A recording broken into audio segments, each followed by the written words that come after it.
Welcome back to Cottage Designs by Erin, where today I thought we would talk about vintage apron patterns. I did a little bit of research and I found out that the original sewing patterns were published in the 1930s and they were not printed. The 1940s patterns were not printed. It was not until the 1950s that patterns became printed with actual directions on the pattern. So let me show you some of these apron patterns that I have. Some of these belong to my great-grandmother, Mrs. Alberta Threet. Well, she's my daughter's great-grandmother, not mine. Okay, so here's the dress or apron pattern that we have.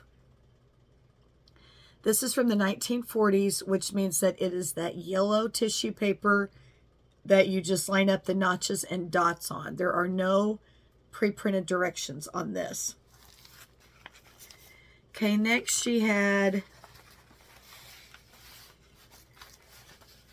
a hostess half apron. Okay, and again, here's what the old patterns look like. No words, no directions, just you match up notches and holes. So that's really old. I thought this pattern was older than it actually is, but it is printed. So here's that old McCall's pattern, but it does have the directions on it. This is McCall's 1105. Isn't that darling? That was probably, worn to can or something like that. So there were different aprons for various things. So here's an apron from the 1960s. Now, clearly, this is a hostess apron. She's wearing an organza apron, which is the see-through fabric here. And that would have only been worn on fancy occasions, as if you had friends over for dinner, or you were hosting a party, or hosting a holiday get-together. And this only consists of 4 pieces, which is nice. This was published in 1958. It is also by McCall's. It doesn't have a pattern number on it. Okay, next we have a simplicity pattern, and I don't know the year on this because it's just ripped to shreds.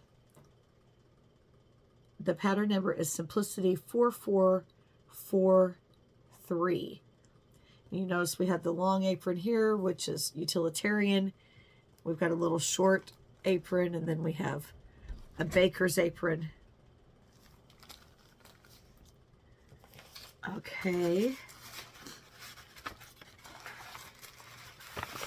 Next, we have 1-yard aprons. Let's see if I can get a date on these.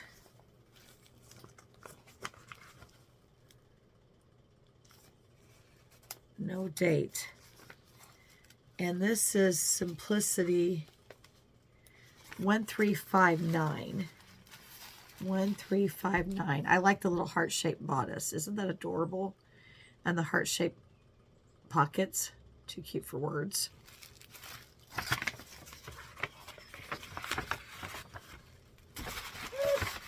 Speaking of which, I think the pocket just fell out. Okay, then we have 3840 bust apron pattern, clearly from the 60s, because we've got the bouffant hair on the back. So here's the front. It has the option to embroider the pockets. Here's another picture on the back. Okay, super cute. Crisscross head buttons. And I don't know who the maker of this is. I don't want to open it because I may not get it back in there. Okay, then we have, now this was not Grandma Threet's. This was published in 1964. And I picked this up at a thrift shop. And wait until you see this. This is a whole lot of fabulous. It says, the bright new fashion conscious pinafore. So all these apron patterns are in here together. And they're all printed on this super heavy paper, like newspaper type. Okay, so there's one. It's a new kind of apron that's a costume in itself. Here are dozens of versions to make of cotton, festively trimmed with ribbon, embroidery, or applique. All the pinafores are shown in the September 1964 Women's Day. And our directions for making them include actual size patterns, cutting charts, and stitch diagrams. This is a find because this is very, very rare. Okay, so that's one. Alpine dirndl. That's hard to say. Look at this. Who would want to wear that? Oh my God, it's got like a ton of pin tucking on it. No, thank you. But look at how wonderfully printed these patterns are. Okay, next we have flower garland. Oh, wait, there might be more on the back of this one. Let me check, because this other one has more. Oh, there is one. Jester's tunic. Definitely made out of a 60s print. Look at that. Adorable. So, to show you how wonderful this is, look at the size of this pattern. It's big, great big full-size pieces. None of that taping things together, tissue paper, ironing it out. I'm telling you, this was a find, an absolute find. Okay, next we have ribbon swirl, it's called. Okay, so ribbon swirl. And we also have flower garland, just in case you want to wear some flowers around your neck while you're canning, because that sounds great. Okay, here we go. Whoop. There's the flower apron. I mean, not the flower, the ribbon apron. Here is the flower apron. Almost looks like a little dress. Super sweet. I still have not found the apron pattern. The apron pattern was Grandma Threet's heart-shaped apron that had about 4 or 5 tiers of ruffles, and all of it, I mean all of it, baby, was trimmed in red bias tape. Taylor has been wanting me to make that for her forever, and somehow I would have never gotten rid of that pattern. So I know it's in here somewhere in the sewing room, but I'm not sure where. Okay, here we have Perky Polka Dots. Polka dot apron, adorable. And next to this, we have embroidered tunic. I like that. It almost looks like a romper. Romper room.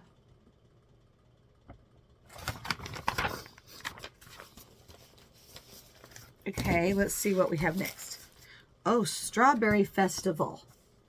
Strawberry Festival. Those are pretty strawberries, actually.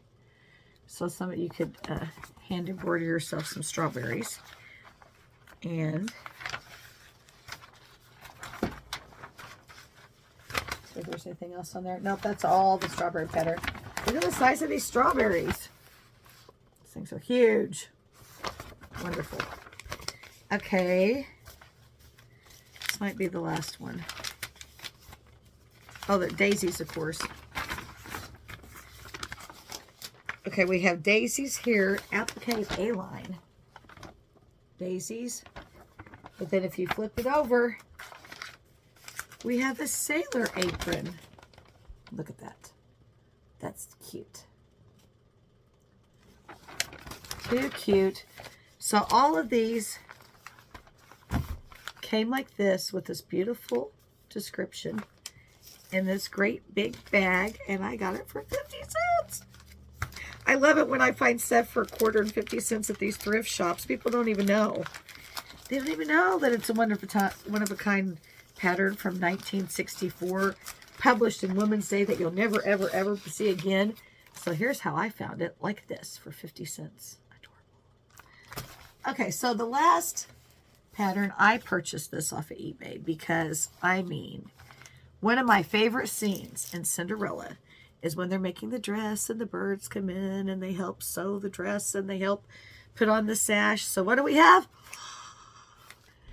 Make your Walt Disney Cinderella apron, styled by Pennies, as a gift for you. This is a collector item. I mean, that right there, just framed in the sewing room, is adorable. But there's more. Okay, so the patterns are in the middle. We open it up. Bibbity bobbity boo. Yes! It says, how much you can do when you sew. Take this apron design. You can make it as an everyday apron or as an apron accessory to lend the Cinderella touch to a dress-up costume. It's as simple as good things always are. As new as the Walt Disney Cinderella film. As full of promise as the pumpkin that turned into a coach instead of a pie. And your own magic touch in choosing fabrics and trimmings can make it exclusively your own, just as Cinderella's slipper was hers alone. You can make it in cottons, in rayons, in prints, in plain colors. You can trim it or not as you please. You make it with a cutting guide and instructions you'll find inside. Yes, you can make it whether you're an expert or whether you've never stitched a seam. You don't need a fairy godmother. No one does these days with so many thrifty penny fabrics, so many smart patterns, so many sewing aids. It's Cinderella's magic and how you can do with your needle as a modern magic wand. Extra fullness for extra flattery. 2 hidden pockets at this side. Oh, I love an apron with pockets. Look at this. This is all, look at that picture of that apron. Adorable. Here's the description I just read to you. Now see what the back says. The story of the J.C. Penney Company is another Cinderella story. Once upon a time, way back in 1902, in the mining town at Kimmerer, Wyoming, a young man named J.C. Penney opened a small store on a side street. He had very little business, but a wonderful new idea. As pay-as-you-go cash business. In that town, the miners never could pay cash. They always used to charge everything and pay up once a month. They were always in debt in the general store, so most folks said Mr. Penny's idea was doomed to fail. But the miracle happened. He gave his customers so much extra value for every dollar they spent that they did their best to buy everything they needed at his Golden Rule store. And the store grew, and more penny stores came to dot the map. Now, nearly 50 years later, there are over 1,600 cash and carry penny stores covering every state. Cash and carry is a magic phrase. It means savings for you in dollars and cents. Okay, so now let's open this. Oh my gosh, I so love this. But I don't want to frame it because I like every side of it. Picture your Walt Disney Cinderella apron as an apron for every day. As an apron for every day, make it untrimmed. Make it with these trimmings. Listen to this. Sanford-sized silver moon prints, 69 cents a yard. Broadcloth, 49 cents a yard. Waffle piqué, 59 cents a yard. Oh my gosh, isn't it wonderful? Tie it at the back or at the front. Tie it at the side. Look good coming and going. Yes, that's adorable. Okay, so then you open this whole thing. Oh, I got a little. And you've got the actual apron pattern is inside, which I would trace off because you sure don't want to cut into these words because look at how beautiful that is. I mean, I don't know. I love this side. You'd have to have a big poster board for it. Or I like this picture because that's adorable. So then here is some more. One apron piece apparently had been cut out. Sorority rayon print, 69 cents a yard. Look at these pictures. That is part of the pattern.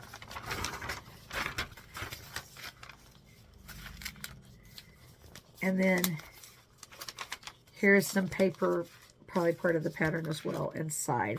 Isn't that just too adorable? It is. It's adorable. Okay, so now here we have the history of aprons. I don't think our kids know what an apron is. The principal use of Grandma's apron was to protect the dress underneath because she only had a few dresses. It was also because it was easier to wash aprons than dresses, and aprons used less material. But along with that, it served as a pot holder for removing hot pans from the oven. It was wonderful for drying children's tears, and on occasion, it was even used for cleaning out dirty ears. From the chicken coop, the apron was used for carrying eggs. fussy chicks, and sometimes half-hatched eggs to be finished in the warming oven. When company came, those aprons were ideal hiding places for shy kids. And when the weather was cold, Grandma wrapped it around her arms. Those big old aprons wiped many a perspiring brow bent over the hot wood stove. Chips and kindling wood were brought into the kitchen in that apron. From the garden, it carried all sorts of vegetables. After the peas had been shelled, it carried out the hulls. In the fall, the apron was used to bring in apples that had fallen from the trees.